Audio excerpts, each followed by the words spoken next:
Welcome to the Ready for Eternity podcast, a podcast and blog dedicated to inquisitive Bible students exploring biblical truths that might not be fully explored in typical sermons or Bible studies.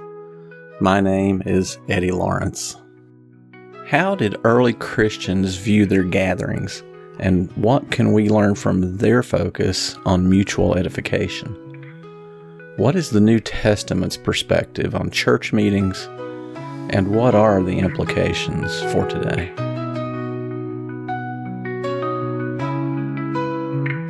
In this series, we have drawn from Dr. Tom Wadsworth's exhaustive research on early church gatherings. What have we learned? Studies of 5 Greek words translated as worship reveal that worship is an imprecise term. Unlike the 5 Greek words, which have very specific meanings, worship is ambiguous, and it can mean different things to different people. When we encounter the word worship in the Bible, what does it refer to? Using only our English Bibles, the reader doesn't know exactly what is meant by worship. Depending on the underlying Greek term in the New Testament, worship could be referring to prostration, offering sacrifices, doing the work of a priest, piety, or religious rites. This places a burden upon serious Bible students when we encounter the word worship. To understand what a Bible author's intent was, we must identify the word in the original language, which is behind the English word worship. Then we need to consult a reliable Bible dictionary for its meaning. What it really boils down to is that Bible translators have done us a disservice by not being more precise. The imprecision of the word worship carries significant risks for how we understand and practice our faith. Regrettably, this is exactly what has happened. We've misunderstood. We gather for the purpose of worship, when in fact, the New Testament shows that the early church met for the purpose of mutual edification. As a result, we've become very good at worshiping, but have fallen short in producing mature disciples. This is why it's not unusual to encounter Christians who have been disciples for decades, but remain selfish and spiritually immature. This is not always the case, of course, but one doesn't have to look far to find a spiritually stunted Christian who should be mature.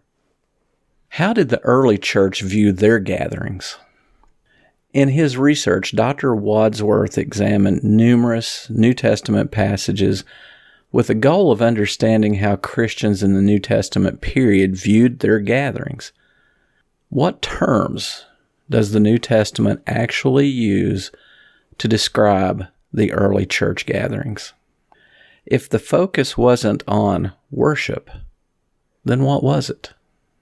The research reveals that instead of focusing on worship, the early church's assemblies centered on gathering together for mutual edification and encouragement. The New Testament uses simple, specific words to describe how early Christians met together. Dr. Wadsworth found 5 key Greek terms in the New Testament. The most common word is synago, which means to gather. It appears 9 times when describing church meetings. If synago sounds a little bit familiar, it should. It's where the word synagogue comes from. The second word is sunerchomai, which means to come together. It shows up twice in passages about church gatherings. The third word is familiar, ecclesia. It appears 3 times. It's often translated as church, but it actually means assembly or congregation. In Hebrews 10:25, we find the Greek word episynagoge, another word that simply means assembling together. And finally, in Acts chapter 12, verses 12 through 17, we find the word sunathroizo, which also describes people gathering in one place. The passages in the New Testament that describe a church gathering reveals something important. The church never called their meetings worship services. They used straightforward words about people coming together.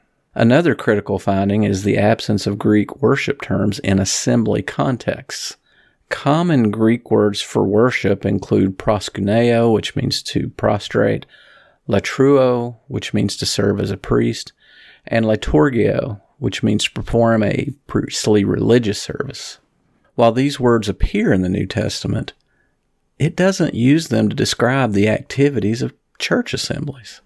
For example, in Acts 13, verses 1 through 4, the term liturgio appears, but it refers to the ministering of prophets and teachers, not congregational activity.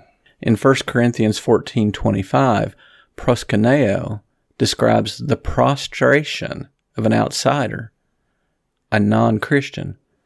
It's not referring to the actions of the church assembly.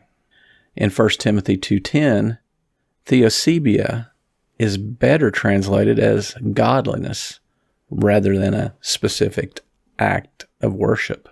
These distinctions confirm that the New Testament does not use worship terminology to describe early church gatherings.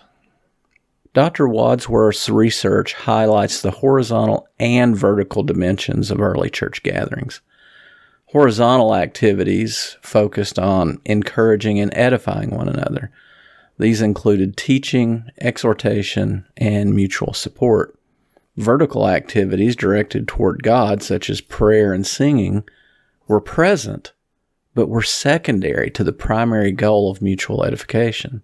For example, in Acts chapter 2, verses 42 through 47, the believers devoted themselves to teaching, fellowship, breaking bread, and prayers. These activities reflect both horizontal and vertical elements.